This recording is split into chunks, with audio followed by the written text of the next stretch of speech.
Well, hello, everyone. How many are you? Oh, I see just 8 people, but yeah, I'm always in good company. I hope you're all well. Let's start with a standard sound check, and please let me know if you can hear me.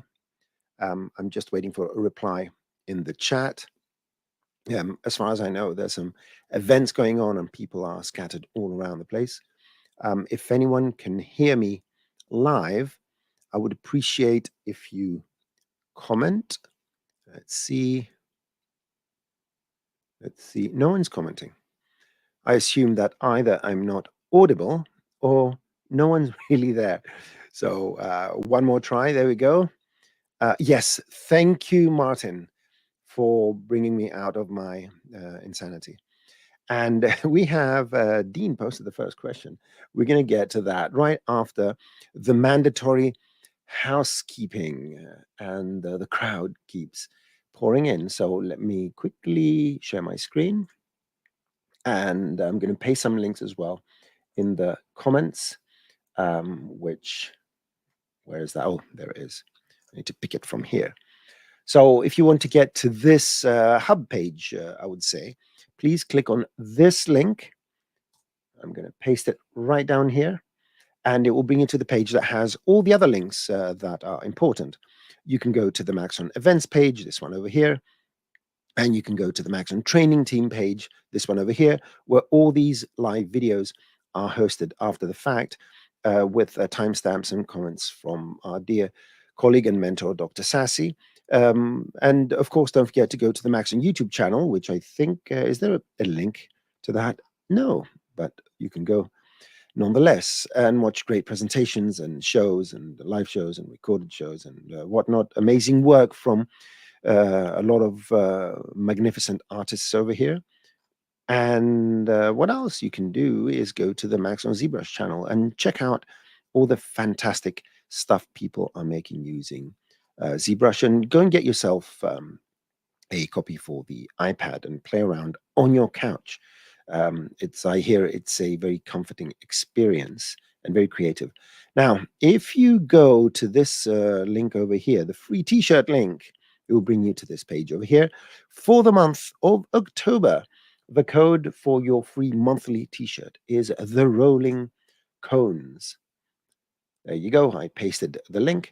And do not forget to go to Cineversity and search for your favorite videos. And I always have these, which most of them I make because I like to upsell myself. Okay. And I think, if any projects from, let me show my face again here. So let me just I'm looking for the appropriate button here. There it is. So if there are any projects to be shared, in this particular case, I haven't prepared anything for sharing, but if there are any projects to be shared, you will find a link in the description text below that will take you to a form. You fill it in, and it will give you access to any downloadable files. This is something we are trying to implement across the board. It's slowly moving in all sorts of shows, but just so that you're aware, going to the description text, there may be some sort of link if there are any files to be shared.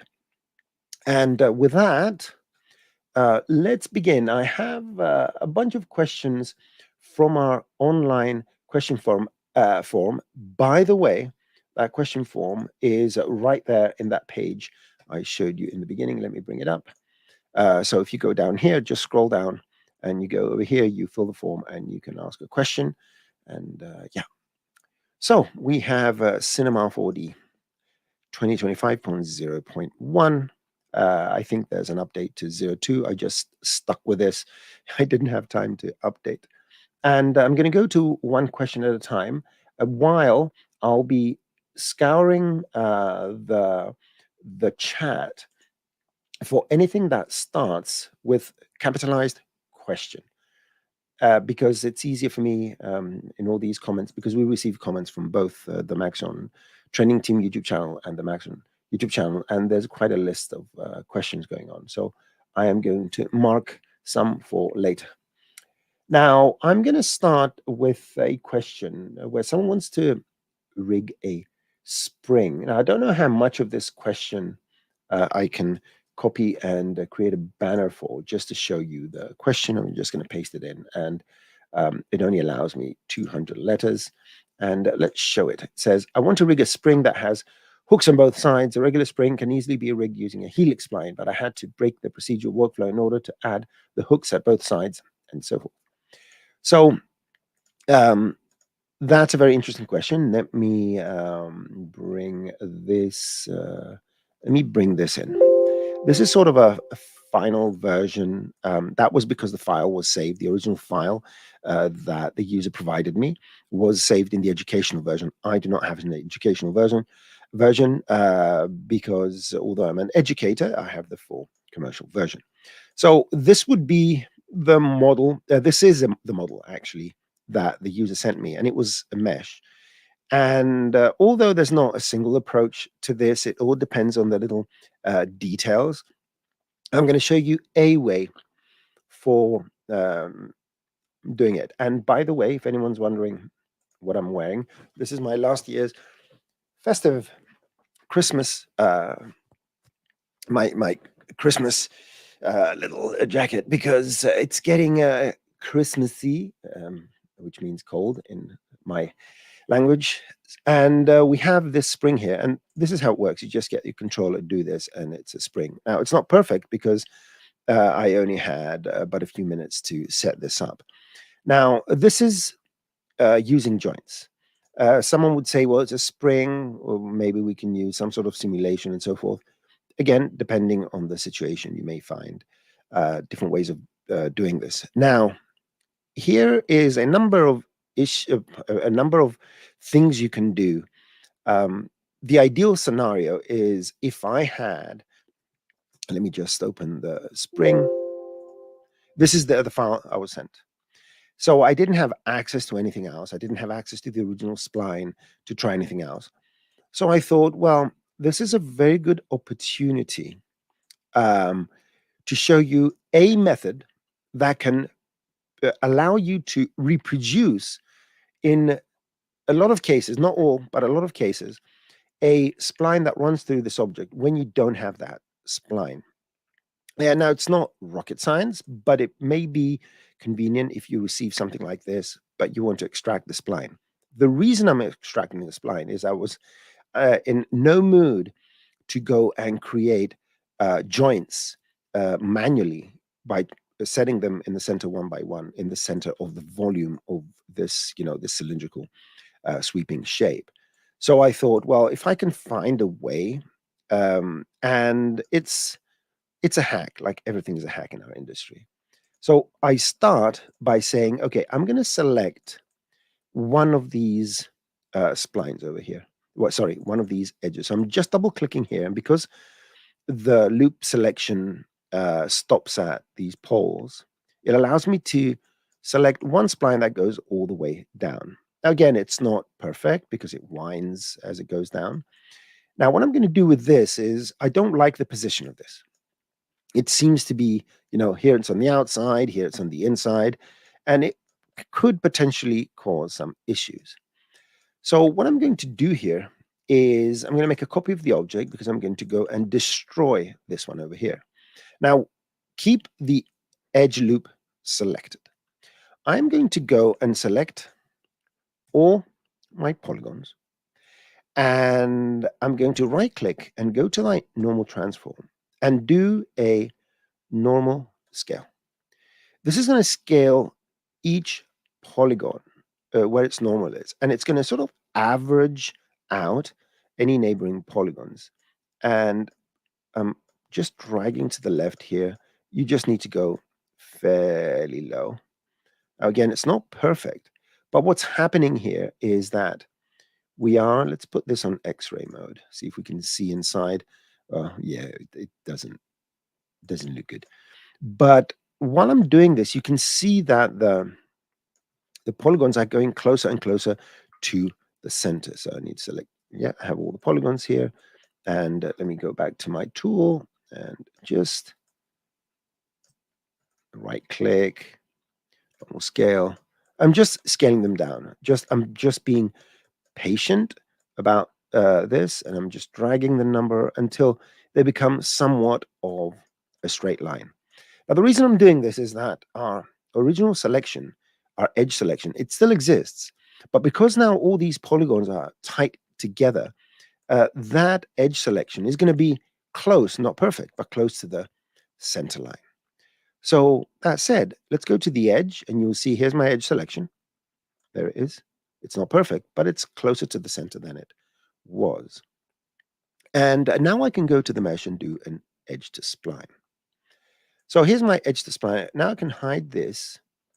I can show this, and you can see we have a spline running quite nicely through the middle of our mesh. Again, it's not perfect. I'm going to repeat this a few times. And the next step what you could do now is you could go to this spline and sort of fix some of these segments. You can sort of move them around and just um, you can see we have more than one. So you can go one by one, or we can do this later on when we create the joints. I'm not going to bother with this now, but it's one of the things you just spend 5 minutes to just bring the points a bit closer for them to comply to the actual shape. Good. So what do I do with this spline now? So this one, the thin one, this is the thin object, right? Remember this dude? Well, bye-bye. And what I'm going to do now is I'm going to resample this spline. Now, if I turn this off, I can even go and check out, look at all these little points here, quite a few of them. I don't need them all. I can always go and remove some of these points just to simplify things, because this is going to be a joint rig. There we go. And I'm just simplifying it. Good. Now, I'm going to use a specific tool here, which converts a spline to joints. And this is something you can do. Instead of drawing joints by themselves, you can draw a spline. If you want splines in a perfect circle, you create a circle and then you say spline to joints, and it's going to put a joint on each point. So make sure you subdivide it appropriately. Now, here we're going to get too many joints, so it's going to be a bit of a mess. So I want to be able to resample this. And there are a couple of methods. I used to use the MoGraph MoSpline to do this, because the MoSpline, you can drive it using a spline. I'm going to show you. You go to the spline tab, you drag your spline in here, and then, of course, you can go and just set this to line so you don't see everything. And then you can say, well, I want to have not a spline that has the same vertex count. No, I want a total count of 100. You can see now that I'm resampling, not recycling. That's funny. I'm creating a resample, and then I can make this current state to object. So this is one way. Another way, just to give you options, is there is a little capsule called a resample. And it's a resample spline capsule. And you just put it here and you define the count or the step or anything you want. Now, don't forget that each one of these segments is going to become a joint. So make sure you're a bit, don't put too many of those. You can put as many as you want, but you're going to have a huge hierarchy there. So there we go. Let's assume that this is good enough. And what I like to do is just right click and say current state to object, and this will make a copy. I can go and hide this one so it doesn't bother me. And here we have our spline, and this is a spring. Okay.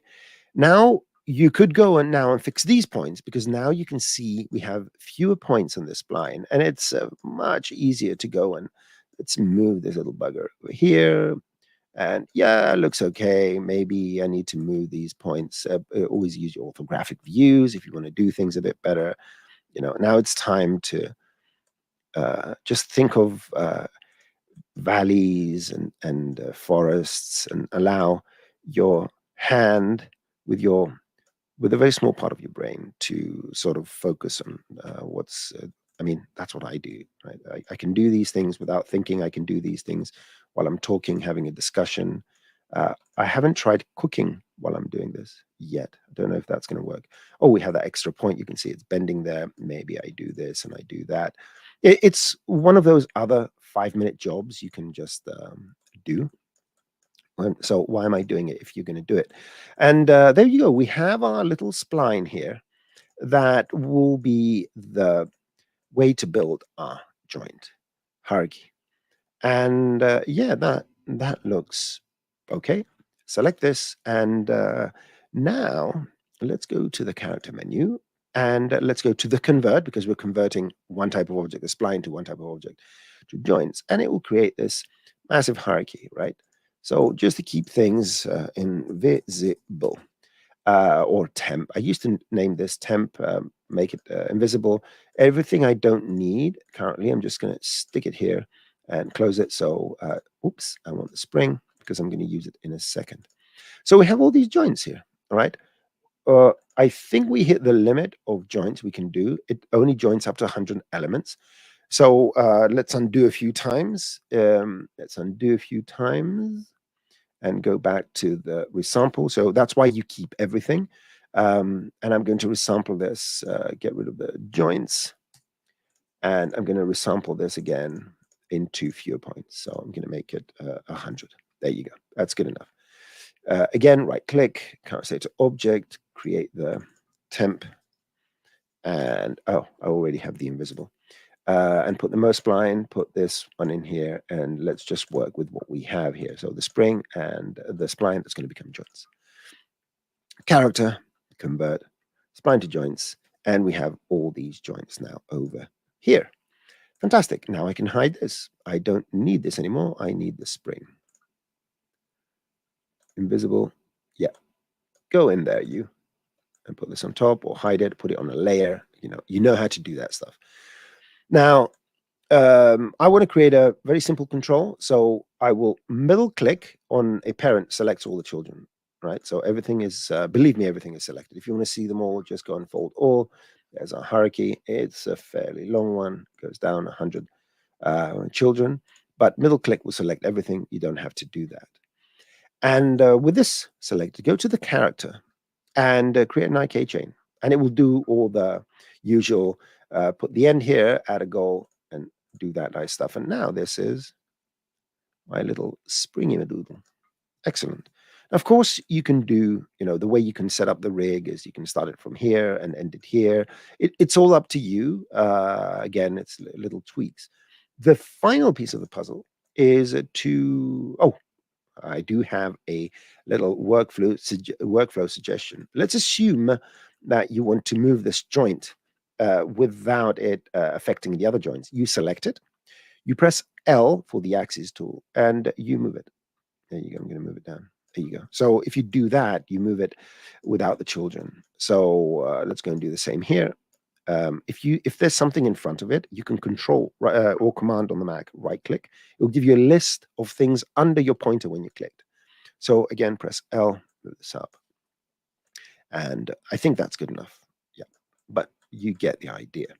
Now that we have our joint rig and our spring, what you do, you need to select all the joints, all. So middle click, right?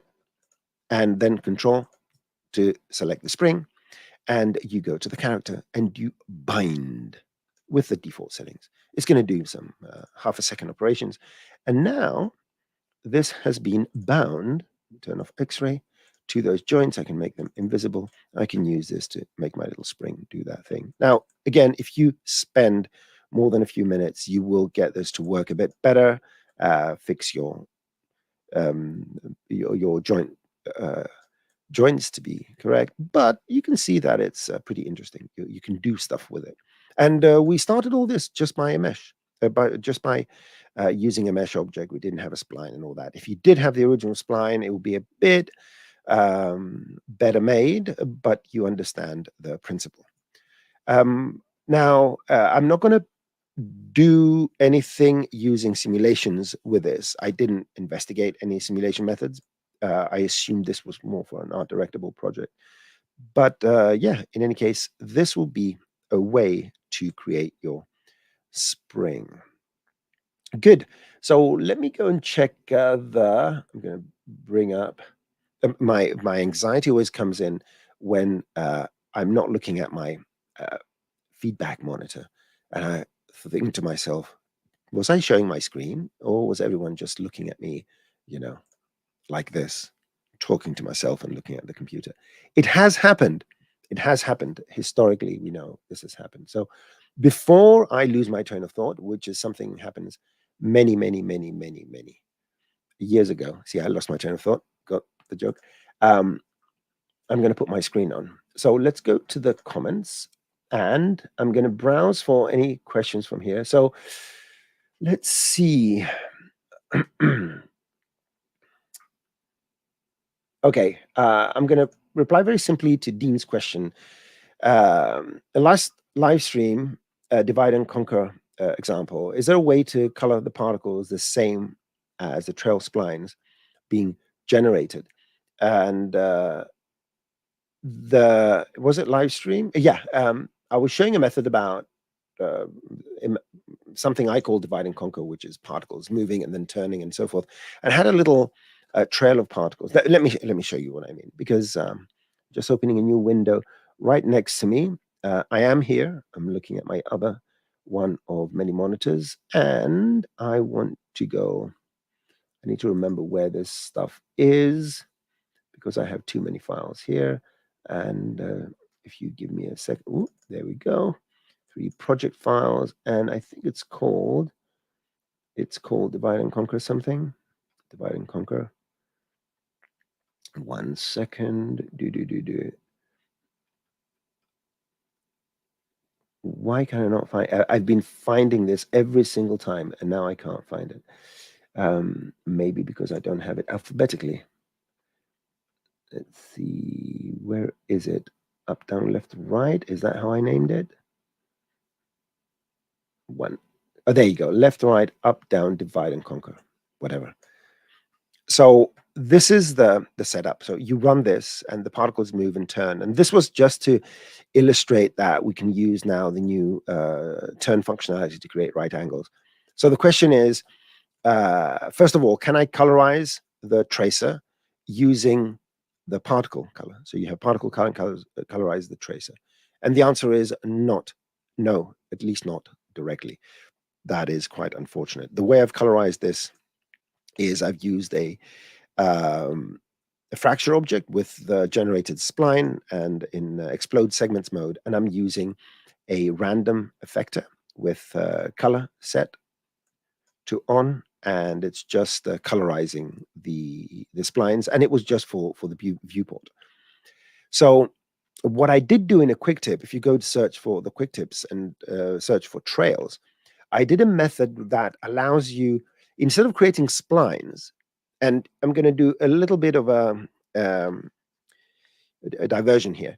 When you render splines using, if you right click and you go to any spline object and you add a redshift object tag and you go to curve and you set this to, let's say, hair strands, what you're actually doing here is you are rendering little dots that are very tightly packed next to each other.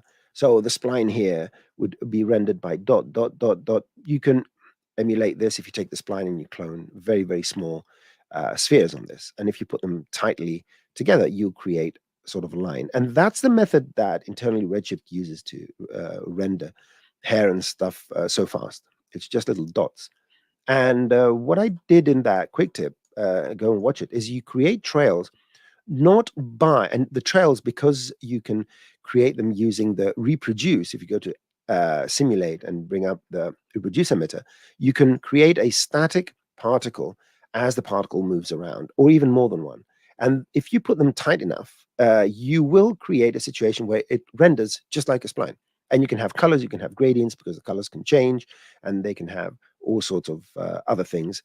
It's not perfect, but for these kind of things, um, is possible to do by just generating particles. I'm looking lately for solutions to see if we can utilize splines with colors and all that.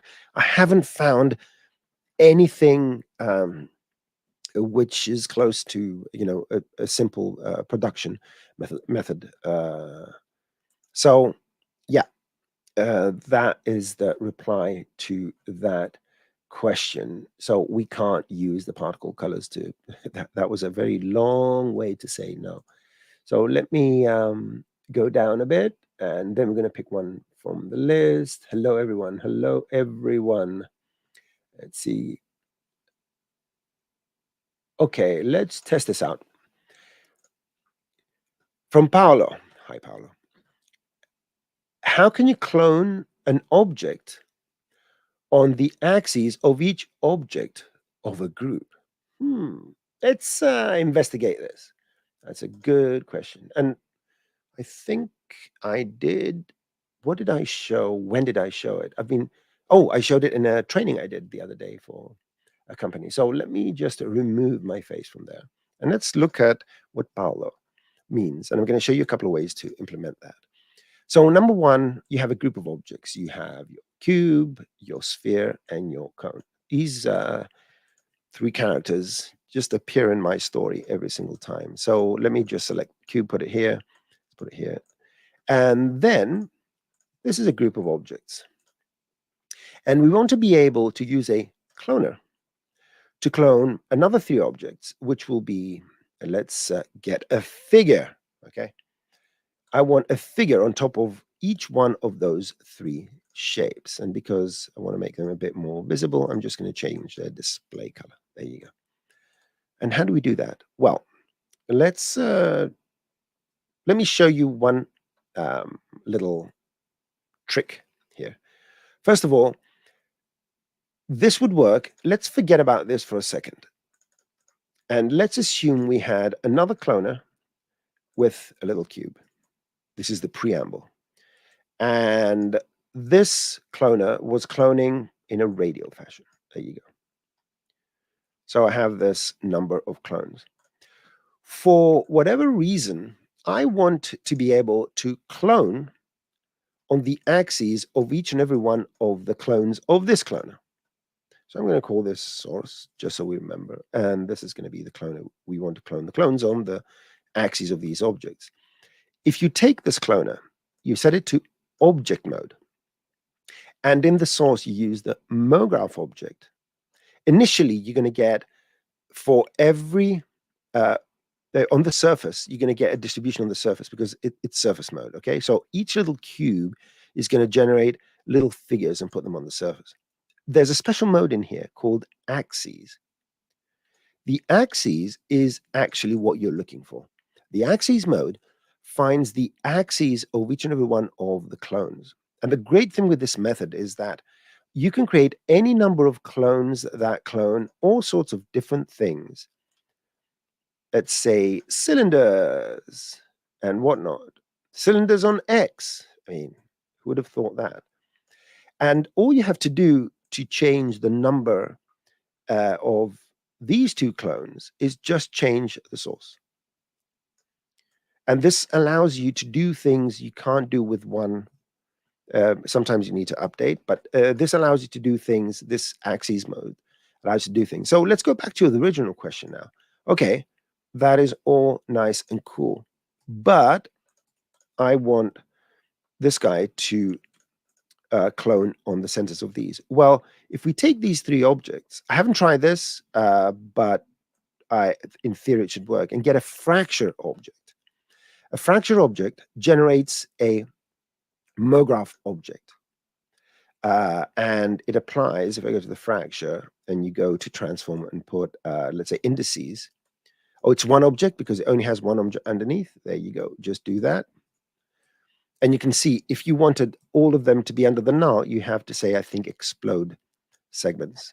But it takes the null as well. So it's going to give you an extra object. It just explodes 0 object, 1 object, 2 object, and 3 object. But if you want it to work straight, you just group them underneath here. Now these are clones, which means that if I tell this guy to clone on the fracture in axes mode, I should get exactly the same thing. So now moving each and every one of my clones is going to move, any one of these objects is going to move the clone with it. So this would be the method you would use to do something like that. And the important part of this is to make sure you're cloning on an object, that it's in the object to be here. The distribution is on axes, and this means the axes of each clone. And to get a group of objects and make clones out of them, you put them under a fracture object. The straight mode is going to give you any number of clones as any number of children. But if you have any nested hierarchies, so this, for example, will give you only 2 clones, 0 and 1. Although it just places this object because this and this become one object. Anyway, complexities aside, this is the way you would go and do this. Okay, let's see. Let me go to one of the other questions. I'm just preface. If you have questions, please preface them with the word question. Not let me ask you a question, because when I try to read it, it reads like thank you for your fantastic work and all that, and I don't consider it a question. So let's go to the comments. I've marked a few just to know where I'm going to pick up. And there's a question here, which I'm not going to, unfortunately, make our viewer very happy, but I have to say it. So, is there a way to control the distance an individual area light travels within a volume while keeping the same intensity? The answer is no, right? So, but I'm going to show you what that user means and one way you may be able to circumvent that. Now, I have these 3 lights: a green light, a blue light, and a red light. And let me just turn on the IPR. And I've set these 3 lights. So first of all, I have environment, object, because I want them to have fog. All 3 have a volume contribution here. And let's assume that I like the intensity. Well, that's too high anyway. So let me get it down so we show what we mean. I've changed the decay. Let's put it quadratic and let's raise this. So basically, I have these lights and I say, oh, I love how these lights shine on this sphere. I love this. But now I want these lights to have some sort of volume. But I don't want the volume to be like this. I want the volume of one light to be, shorter and so forth. You can't really do that. What you could do if you want to do something like that, and it's not always with great success, but it is what you can do, is to make 3 copies of light. So make these not participate in the volume. So I'm going to put these down, put them under a null, put them under 1 null. That's a better idea. If I can hit the null, call them volume. So let's turn these all off and let's go to these 3 lights and say no volume contribution. These just contribute to the lightness of the object. So there you go. And they're visible and all that. So the other 3, what I can do with the other 3 is say, well, I want them to have very low intensity, so they don't really affect here. I'm going to change my fall off my decay to linear and start bringing this down, down, down. Ooh, that's 2 down. There we go. You can go to the linear decay and change how far they shine, all of them. So I'm going to make them short. And now I can say this one, I want it a bit more. This one, I want it a bit more, and so forth. And maybe, I don't know if my diffuse illumination is going to make a difference. Yeah, I can get rid of the diffuse illumination or any other of the illuminations. Just leave the volume contribution on. So this could be a method you could use. I don't know to what success, because there seems to be some sort of interference with the lights. You can see that maybe they're casting shadows because they're visible. Let me get rid of the visibility. Not visible anymore. There you go. So because the visible light creates a plane and it obscures the other lights. So here we have the 3 volume lights with which you're going to change how each one is going to affect it. But because they have such a low intensity, their contribution to the lighting of the sphere is going to be different. So I know it's not convenient, but yeah, it is a solution. And don't forget, in our industry, we fake things. And the other thing about this is that you can create like a spread on this. Let's add one more 0 here. I like adding zeros. There you go. Ooh, maybe one more 0 here. There we go. So there is a way to do it, and you can do it so that you can control your lighting separately and your volumetric separately, but you need to use duplicate lights. Okay, let's quickly do this just in case we're going to share the files. I'm going to call this light volume 02. This is a real life show, peoples. There we go. Okie doke. Let me close this. I'm closing some of these files, and let's see what else we have here. I'm going to jump. I want to check the time. Oh, we're doing great with time. So let's go to the comments now and search for other questions. I don't know the answer to this. I'm just going to read it. I have an object attached to a spline, like a wire with a plug. Okay, so a cable with a plug. How can I rig or animate it so that wire and both separate meshes can be animated smoothly? Sweep object doesn't help. It should. I mean, why doesn't it help? But your problem is not the sweep or anything like that. Is how you're going to do the control. Let me. I don't know. I'll show you some methods. A couple of simple things. I showed something similar the other day. It all depends on what you're trying to do, right? You can even use some sort of simulation, although it's finicky to play around with it. But let's try this. Let's get an n-sided with two sides. We'll create a straight line, make it editable, and let's make this uniform, because adaptive, it's a straight line. It's not going to create any intermediate points. So I'm going to go uniform here and set it to, I don't know. And I'm going to subdivide it. Why not? Just US, US, US, and 8 per segment. Now, I'm going to make this into a rope, and I'm going to use connectors to connect it. So I'm going to get a 10 centimeter sphere, and using shift, I'm going to move to, I don't know, minus 200. Get another one, put it here, and do it 200. And I'm going to set these to colliders, because connector tags now work with colliders. As far as I know, if it doesn't work, I don't care. So let's make this into a rope. And now if I press play, you're going to see it's going to go do some funky thing and just fall down. And let's go here and add a connector tag.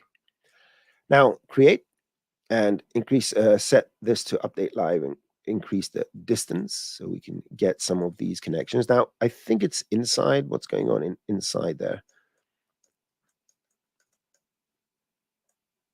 It doesn't connect to connectors. No, it needs to be bigger than 10. Let's try this. Oh, no. So instead of collider objects, it doesn't work with collider objects. No problem.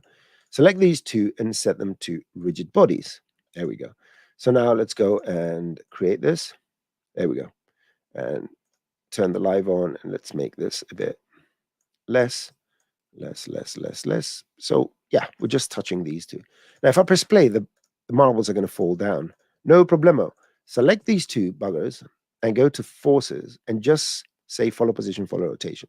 What this does is it retains all the rigid body dynamic properties while allowing you to add keyframes or control them using MoGraph and stuff like that. There's plenty of information of that. A value of 20 for each would work.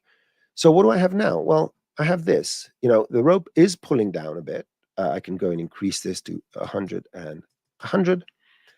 But I have this. And now I can just move this around. It is intersecting, so you could always make sure that the sphere is slightly outside. Undo,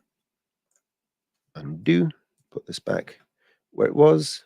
Again, so you avoid the intersection. Just make sure that each sphere lies right there. It's still going to grab the sphere. So that is 212. Nice round numbers. Minus 12. Whenever you change anything, don't forget to go and reset your connector tag. So turn this off. Create. There you go. And activate this. And now we shouldn't get any collision avoidance over there. So this could be a method. And you can work around this and do all sorts of things. But there's another way which doesn't involve simulations. And it's a little trick that can work in some of these things. Again, it's one of those things where you can do it a million different ways. So I'm going to just make a null with a sphere preview. I'm going to go and make a few of these. I'm going to make 1, 2, 3, 4, and 5, and 6. Good. And what you could do is select all these and go and create a tracer object. Change the mode. It adds them all because I had them selected. And it just say connect elements. Connect all objects, not elements. They're nulls. And now let's go and fix the spline. Here it's linear, so it goes boink, boink, boink, boink. Make this a cubic. You always need some points here. You can make it an Akima spline, depending on what you're trying to do. Maybe add a few more segments. And now you just move the nulls, and the cable is going to move around, right? Just that's all you have to do. So you can go and direct your simulation. Now, in terms of the sweep object not working, I don't understand that comment. Of course it works. Sweep must be some nuance in that, something else I don't understand. So let's do this. Let's put on our lines, and you can see it works absolutely fine. And yeah, the best thing for the tracer, it has uniform points. That is what you need to look at. Don't put it to adaptive. Adaptive is for modeling, but it will constantly change the topology of your object as you're moving. Look at the jumping circles. Boink, boink, boink, boink. It adds more where it bends, and it adds less where it's straight. So the point number is not fixed, whereas with uniform or natural or something like that, it's fixed. And this is the method I would actually use, or I will take maybe some sort of joint chain and connect the joints with a spline, so I can do other things. So there are a lot of ways you can go ahead and do this. Okie doke. It's could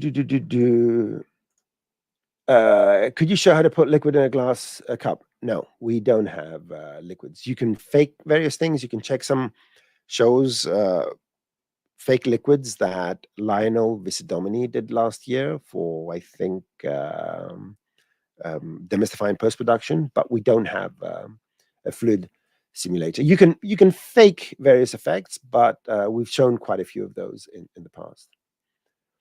Let's see. There are no post effects AOVs in Redshift.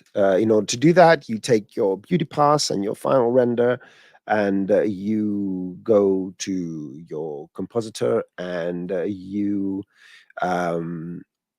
think you do a subtract or a difference. You do a difference or something like that. But no, we don't have a post effect because post effects are two-dimensional. I understand that there's a need to be able to apply them in post. My suggestion is, if you want to do a final render from Redshift inside Cinema 4D, go ahead and do it, and it's going to look beautiful. But if you want this, do the post effects directly in your compositor. It will give you more options, and you have more control, and it's going to be faster and more flexible. But the answer is you can't do that. Okay, let me go to another question from the forum. This is something I do get a few times. I'm just going to put it here. It's not, a real answer. It's how to convert old Cinema 4D files, pre-release 14, 12, or something like that, because they don't open after the release, after 19. So 20 and forward, they don't. You contact your tech support, and they will guide you. There's we don't have a specific way of doing it. You contact tech support, and if there's a way, they're going to allow you to do that. Another thing I suggest you do is if this is from a well-known brand, I would suggest contact these companies. Sometimes they will do the conversion for you, or if the model is important and you're paying for it, well, they may be interested in doing the conversion themselves. So putting a bit of pressure on these companies always helps. Good. I have another question, which I'm going to reply, but I'm not going to reply exactly. Has the motion clip system been updated? Is such a thing as a pose library in Cinema 4D now? The motion clip system updated it. It works as it always worked. And if you go the motion clip library, we have um, the these motion captures. These were done using professional actors and all that, and you can use them. They're based on the Mixamo rig and so forth. I do not understand the full context of the question, but I just wanted to say this. Um, a I'm going to answer this one here, so let me put it up there. I'm just going to make a point with this. So I'd like to know the best method for creating a realistic human eye, blinking, not cartoon. So let me show my face because it's going to be serious. There is no best method. It depends on what your resources are, what are you starting with. Do you have the models? Don't you have the models? Do you have just an image? What's your reference and all that kind of stuff? There's not even a suggested method of building an eye. Full stop. It's a combination of things. You're going to get a sphere, and you're going to get another sphere. You're going to make it smaller, and you're going to put it here, and you're going to make the lens of the eye, right? That you start with a model. You're going to make this a child. You're going to tell this to, actually, I'm going to put it on the back side because it's going to be pointing that way. Then you're going to take this and you're going to add. I'm not going to show you how to do it. I'm showing you that it's extremely, extremely, extremely complex, not because of anything else. It's something you need to take into account, all sorts of things. So this is how we move the eye. Then let's assume you have the model. It has to be topology, which you can actually, oh my God, I've got my face. There you go. There you go. I told you it's going to happen. I predicted it. I predicted it. All right, let's go again. Okay, let's. Where's that thing they had in Men in Black? Where look in the light. Look in the light. We can forget the last 5 minutes. You can tell your you can tell your grandkids about this. So let me start again. I'm not going to say it in total detail, but the idea is that making an eye is not a method. It's, if I asked you what's the best way to draw a photorealistic eye, there's no method. You just practice and you draw and you draw and you draw. What you need to do is make sure the eyelids move. Let me bring up a bust here. I think I have a head. We have a head. I think there was this rigged. We had a very interesting rigged head. No. Oh, interesting. It's not there anymore. Head. Let's just bring this guy up. There's no detail in this guy, but just to give you sort of an understanding here. So this model, you won't be able to do it. You're lacking detail. So if you have a very good model, is it good for rigging? That's the other question. This is a very good model for rigging, but it doesn't have any detail. If you have a scanned model, if something that's being scanned using some sort of photogrammetry, you need to retopologize it. So doing something like that, creating a realistic human eye, which I've seen in the socials, it's a very impressive thing, right? You see some animation of an eye. Someone could have spent a year and a half doing that, right? For 3 seconds of animation. So that, yeah, there's no specific answer. And the reason I'm saying that is, yeah, I do understand that you need to know where to start from. You need to learn rigging. You need to learn modeling. You need to learn how to do topology and UVs, potentially if you want to colorize it. Then through the rigging, it's deformers. And the list goes on and on and on and on. If you want something extremely photorealistic with very natural movement, after you've done all the technical part, you're going to have to spend enormous amount of time actually timing it so it looks real. So you need to know have a good sense of rhythm and time and traditional animation and so forth. I would say start drawing a blinking eye. And when you get that, that can serve as a prototype. Anyway, sorry for ranting about this, but you see something on social, looks fancy. Of course, it's possible to be done, but no one talks about the ages of time it took to get it to that point. The same thing I would say for this one here. Um, there is no automatic way to make. If you want a realistic animation of a can or a plastic bottle being crushed, you have to take into account topology and all sorts of other things. Let's say, simple way to do it would be get a model of a bottle, and then when I say simple, simple technically, but difficult from a manual perspective. So let's take a bottle. We do have bottles here. So let me drag this in here. I'm not going to show you how to do it. I'm just going to show you what the problems are, because that's how you find solutions. So this is a bottle, right? Let's say this is a plastic bottle. It's not. Let's say it's a plastic bottle. Well, first of all, this topology is not good enough to do something like that. You need to subdivide it. So there's work needs to be done using, say, the knife tool and add subdivision. So you need to go and do that. Good. But I don't like this because I want it to, when you crush a plastic bottle, it sort of looks triangular and stuff like that. Maybe you use a polygon reduction to reduce this to something like this. Then you take this and you say, okay, I'm going to start now moving the points and manually making it in the final crushed shape. And then you can morph between the original and the other one. That will be one method.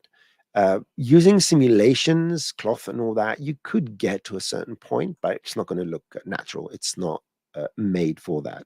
You can rig it and do that, or use a combination of morphs and joint rigs and so forth. But these, what the point I'm trying to make is that these complex questions, I want to make a realistic flying airplane, for example, which has been a request. There's absolutely no meaningful instruction we can provide during the show. And the reason I'm just saying that is the giving you the correct expectations of the topics we can touch upon here will allow you to ask questions. I want to do the engine glow and provide some sort of reference, and maybe we can talk about that. I want to move a sphere under a plane and make the plane bulge, which would be something you can use with the eye and stuff like that. I want to make the eyelids close, not straight, but using a round shape.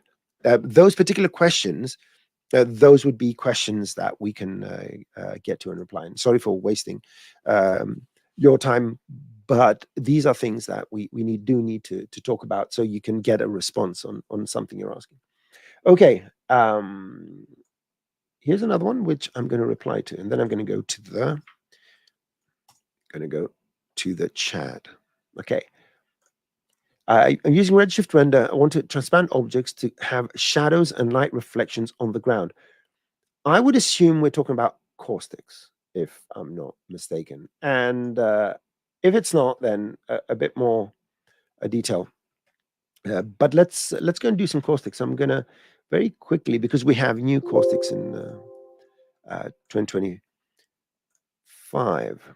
So this is with caustics, right? And basically all you have to do, if I go to my render settings and go to my caustics, this is all you need to do. So this is how something will render without caustics. And this is lit by both an HDR and a directional light. And you do get, by definition, even without caustics, you will get, depending on your transparent material, because it's going through a thicker part as the light is coming from there, traveling through the glass.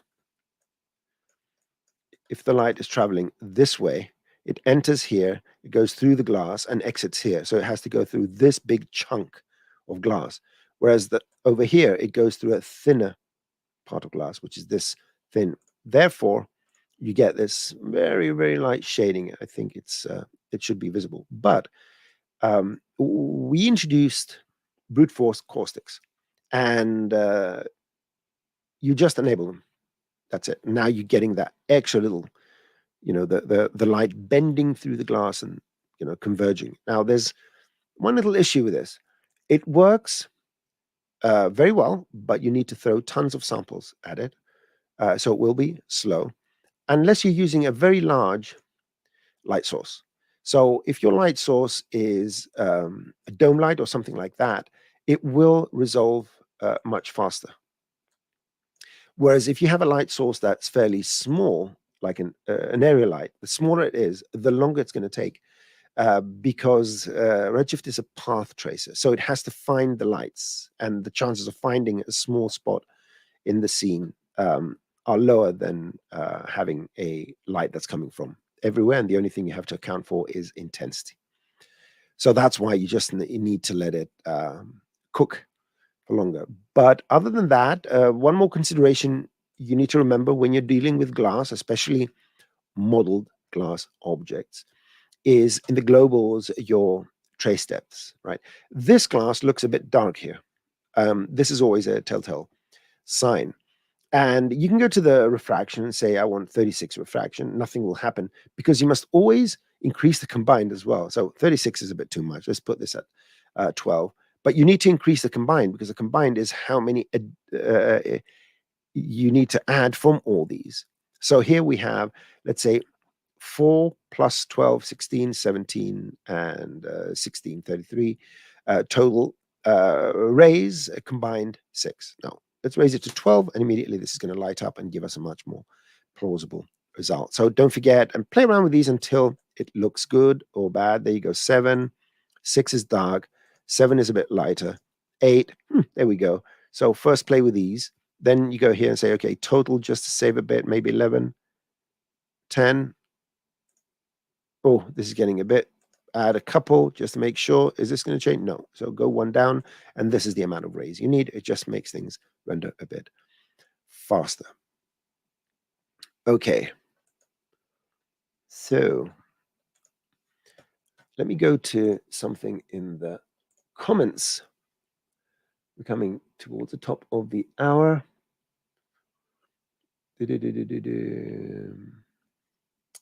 Where are we here? I don't see the word question. Yusuf, brother, you have to put the word question. Let's see.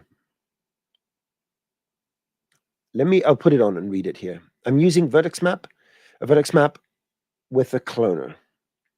But I'm using MoGraph selection as a tag of the vertex map and later add step effector to. This is something, hit me up on Twitter, Twixer, whatever you call that thing. And there you go. I'm at Noseman GR, or even Jonas. But if you DM me or something like that, or go through the online form where you ask the question, and please post some sort of link. Don't put any zip files in there, just the simplest form of file. No plugins, lights, anything that is not required to show the problem. Very simple thing. And send me a question about that particular question. Okay, let's see. Is there another way to render using GPU other than Redshift? Well, GPU is just the part of the computer that's used by the renderer.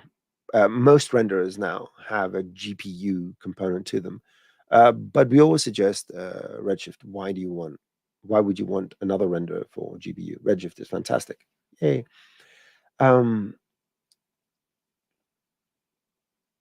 Victor, you make organic sculptures in Cinema 4D. They come out well.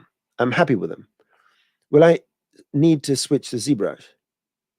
Victor, my friend, if you feel that your sculptures coming from Cinema 4D come out well, once you learn ZBrush, you're going to be blown away. Now, having said that, if you're happy, why switch? But I would suggest give it a shot. watch it, what other people do, because we have a decent sculpting program, but it doesn't even come close to what ZBrush can do. Like it's a different thing. One is, has everything you need about sculpting, everything and more on top of that. Whereas in Cinema 4D, it's a very basic sculpting program that you just push and pull uh, parts of your model in a nice way, and you can do brilliant things. I've seen people create amazing sculptures in Cinema 4D, but the amount of control and functionality and all that you have in ZBrush, it's unparalleled in the industry. So give it a shot. Okay, I'm not going to answer any questions about Cryptomats. I do not use them, and especially After Effects. I'm fully focused on Cinema 4D. Let's go. Let's look at this. Hi, Noseman. Hi, Sam. Do you have any tips to inflate and deflate an object with a vertex map driven by a noise, for example? When you say inflate and deflate, are you referring to, a simulation effect, or just because we can make inflation by pushing polygons out and stuff like that? I mean, let me do it without simulations. When I do these things, I always like to use an icosahedron for the sole reason that it's very hard for English speaking people to say the word icosahedron, right? And I'm Greek, and you know how we are Greeks. Everything is Greek. We invented everything, and you know that. You've seen the movie, haven't you? So put a plane effector, set it to point deformer, set the value to Z, which is the normal direction, and go in the fields and add a random field and whatever you want that random field to be, a Perlin noise. Or maybe you want to make it softer, so you do something like this. If you want it to inflate and deflate. Oh, by the way, remapping stuff, that is very cool. You can go to any field, go to the remapping, go down here, and you can say curve. And what I'm going to do here is sort of remap certain regions of that and then do this. So by just playing with the shape of things, and I can go to the plane and say, that's a bit too much. Maybe I go 50. So, and of course, you can go to the noise and animate it. So, this could be some sort of inflation effect. You can use, based on the noise you're using, maybe use a sort of Voronoi or invert the Voronoi. Yeah, I think if you invert it, it's going to be a bit better. And because I'm too lazy to change parameters, I'm just going to go here and do that, do this. Oh, it's the opposite. Oh, there you go. Already I'm making something funky. But if this is the kind of stuff, just play around with noises and plane effects and so forth. This is cooler than inflating an object, by the way. I find this much more interesting. But in terms of, let's go simulations and see what happens. Why not? Let's go and get rid of gravity.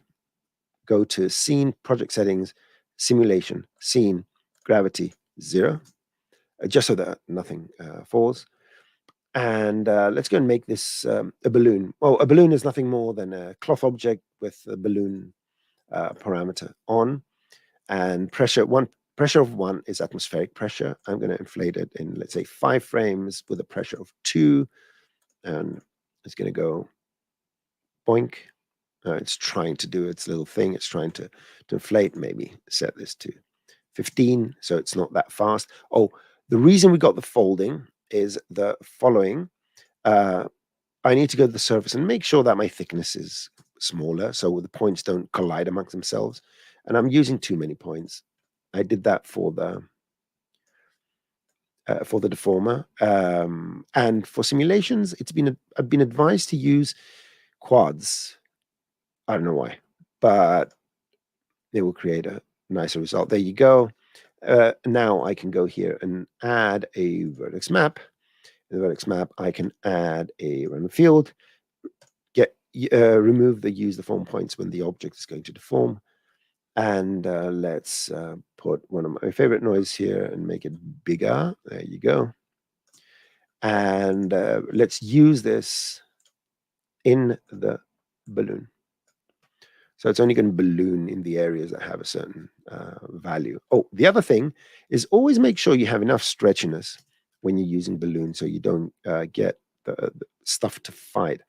Now, I would expect this. I guess my noise is not. Um, I don't have enough contrast here. So let me curve this. Let me stop. And I want it to balloon only where we have the whites. Let's see if that's going to work. There we go. There you go. It's trying to balloon where we have the whites. So it's creating some sort of effect here. Let's put this at 600. And I don't even know what's going to happen if we animate this. I'm just fooling around. Hey, it's alive. So I just find this very entertaining. Where it seems that there's a ghost in here now and it's trying to escape, but it's just inflating.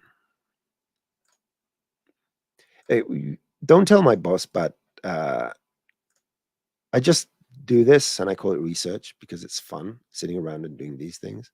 Okay, I'm going to save this. This is so hilarious. It warrants its own little place in my repository of millions of things. I'm going to call this Ghost in a Bag. And see, I'm going to try and find this a few months from now, and I won't know what it is because I named it Ghost in the Bag. So I don't know if I reply to your question, but that's the best I have.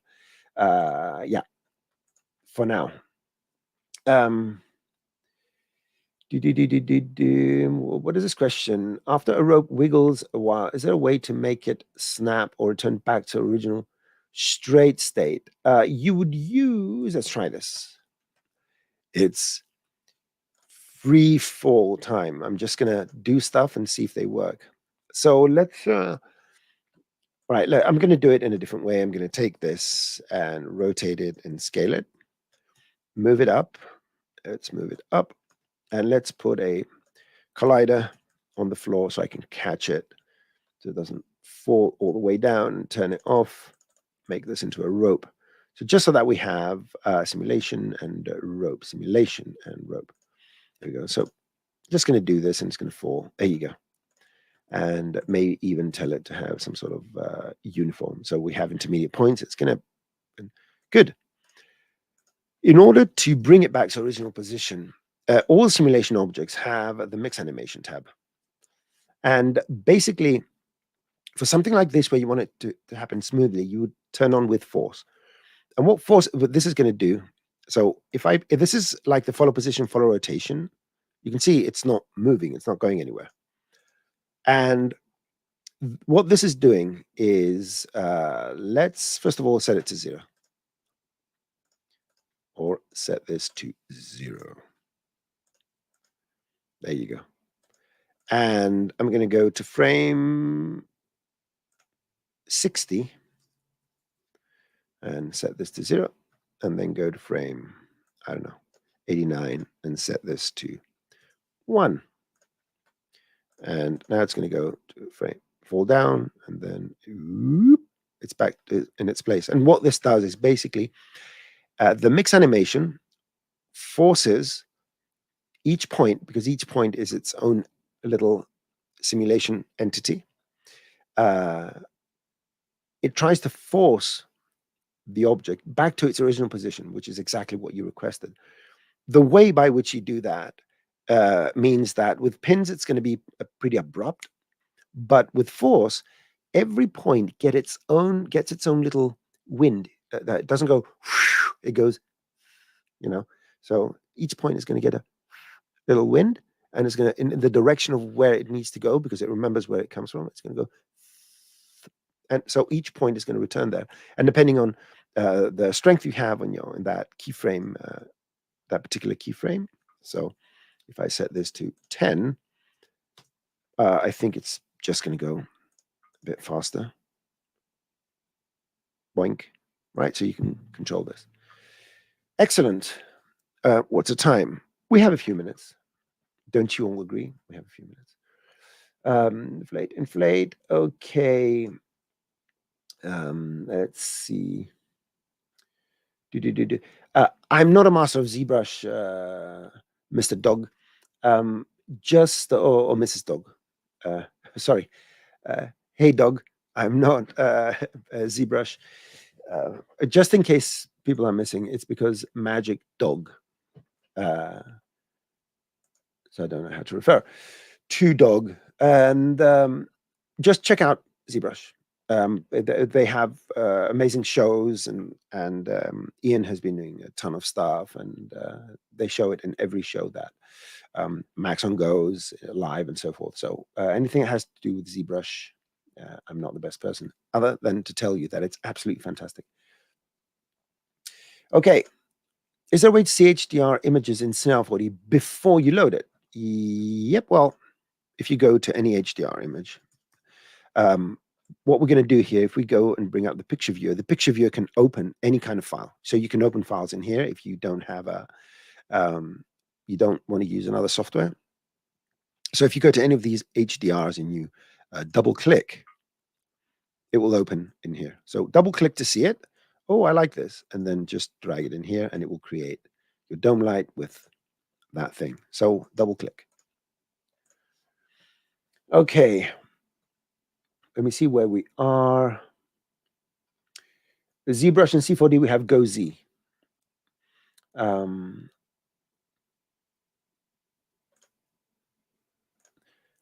How to make hot air effect. That's something you'll do in post. I wouldn't suggest you do that in 3D because I don't think we can refract light on a volume. If someone knows otherwise, please let me know. Okay, let me mark this and go back to my list of questions. And let's see. 1 second.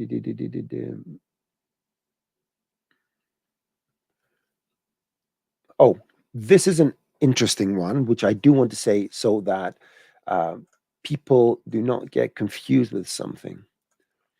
I won't be able to show the whole question because the banners are. So someone watched a quick tip, 154, particle random oscillation using age. And when I created the tip, everything worked fine except, and the rest of the answer is the trails went to the opposite direction. So if I go here and edit this, I want it there so people can read it.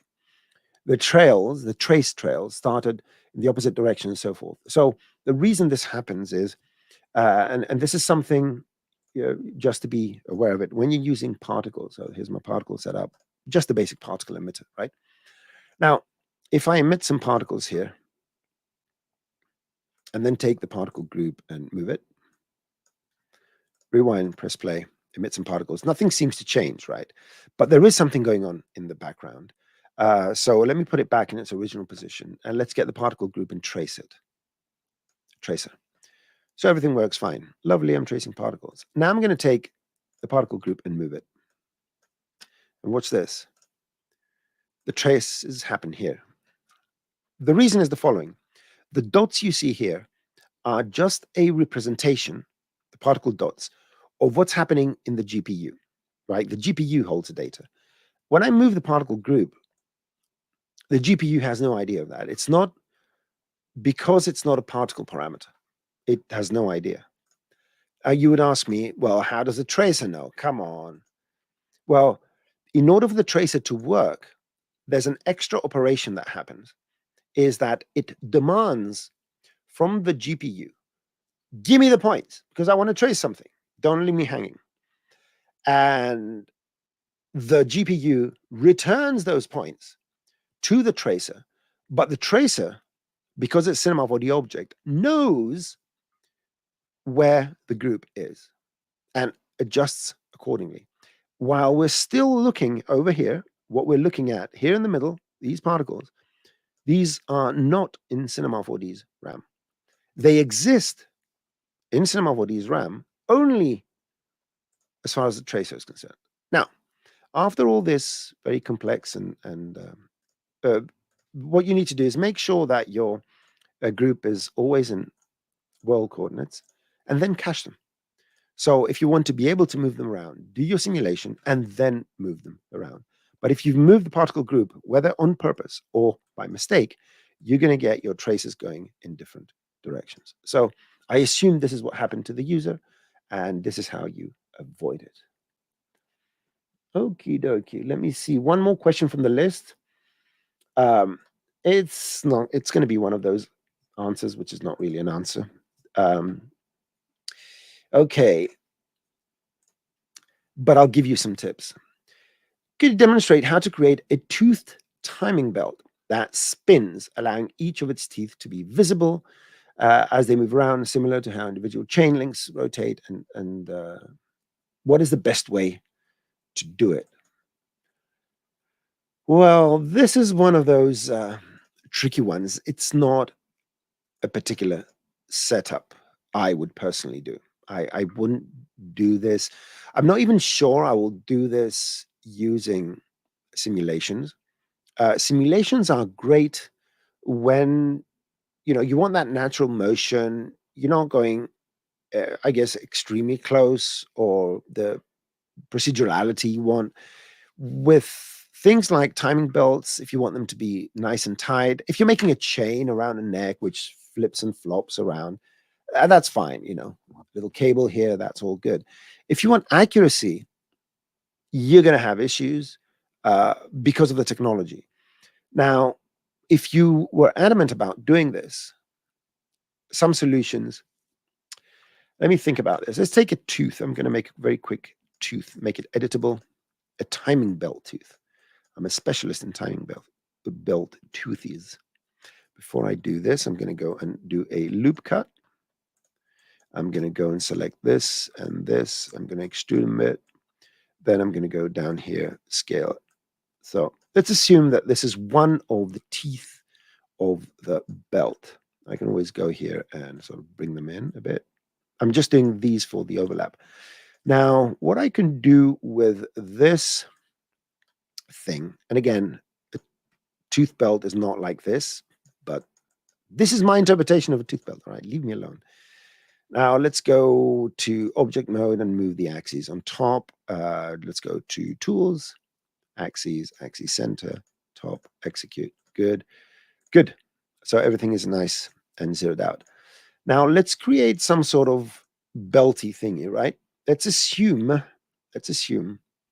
I'm going to do it on the X.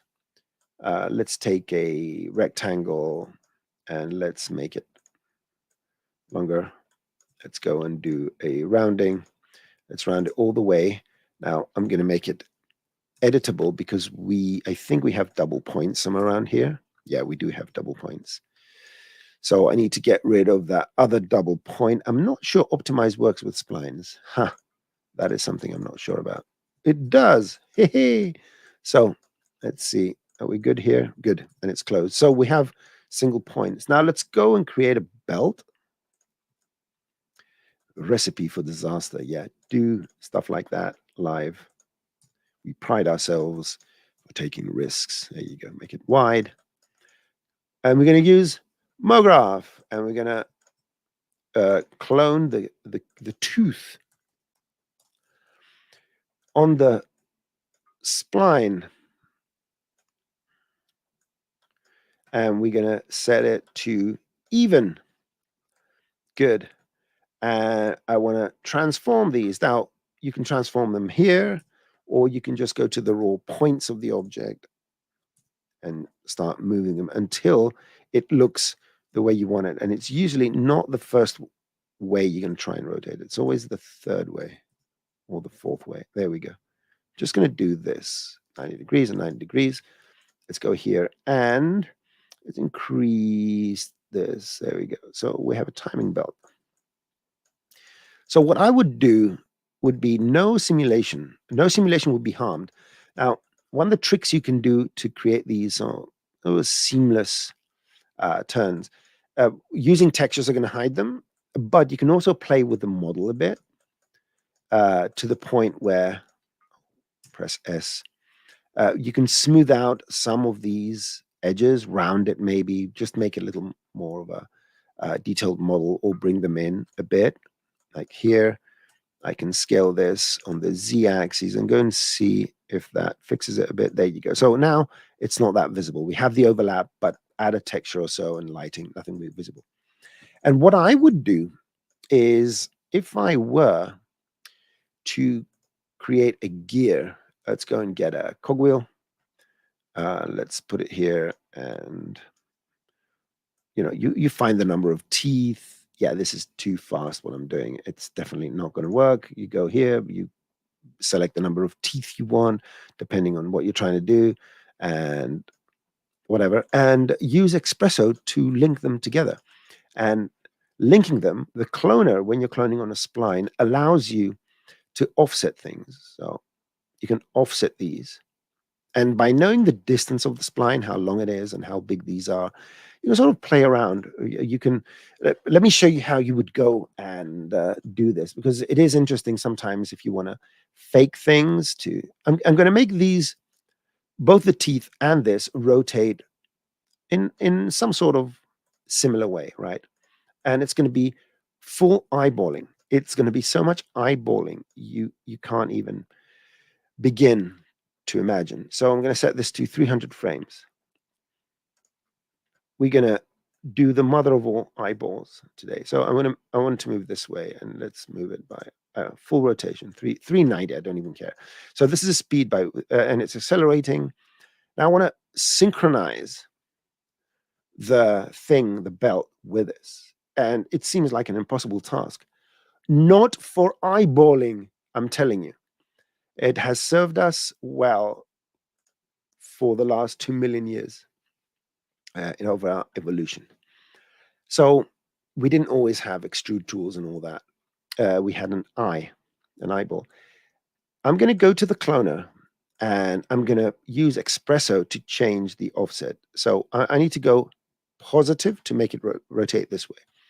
The easiest way to do this is, let's just go here and right click and go to expressions and say set driver. So we're telling that this parameter is going to drive something else. Go to the cloner and say, I want it to drive this, the offset. So this is going to be the driven. You're going to see that this is going to be a mess, but we're getting there, right? Go to the Espresso, and now it's all about playing with the values. I'm going to bring this down here, right here, select it.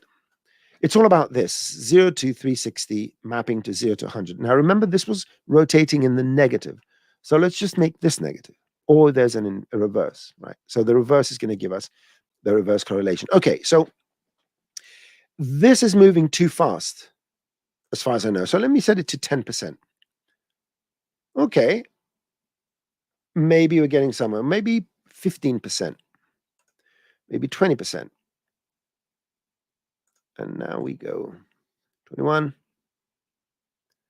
22.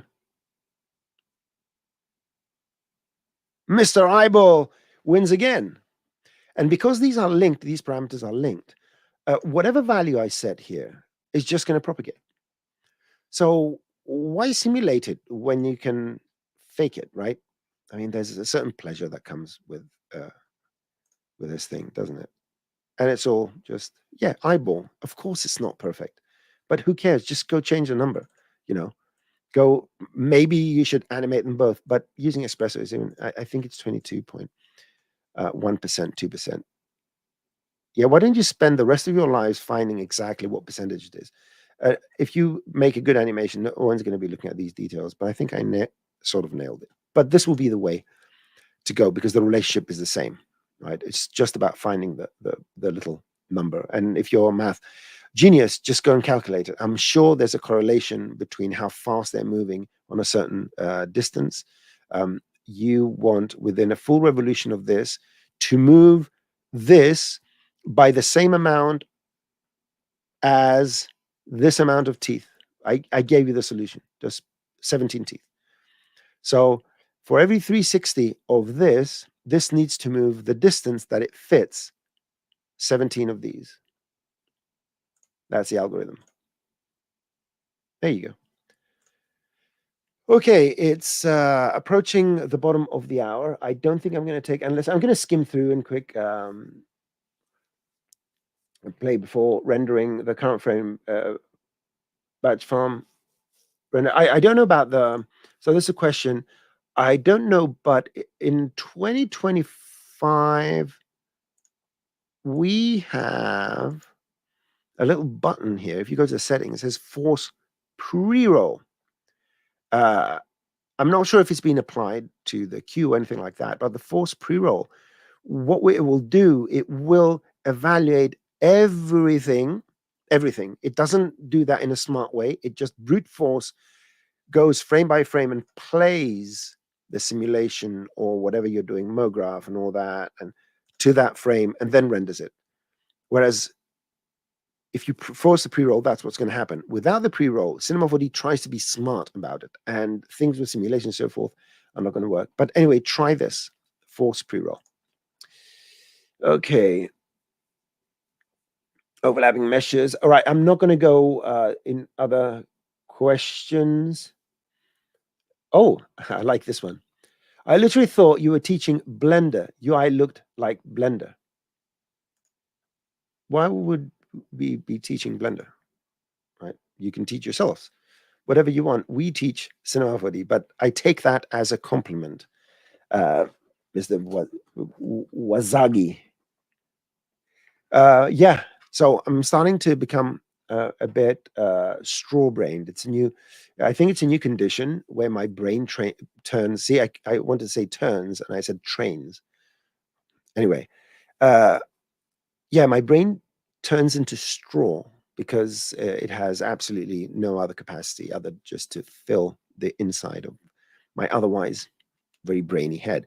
So yeah, I would like. Sorry, I couldn't get to all the questions. And don't say no to anything. Right? Wait. Don't say no to anything. Uh, every tool is useful. I believe. Right. Let me put it out there. Here's my marketing pitch. Okay. If you are artists and you want to make things as things that people do with computers that have to do with art, whether it's films, documentaries, animations, stories, stills, anything, or just make nice uh, uh, little still images of stuff.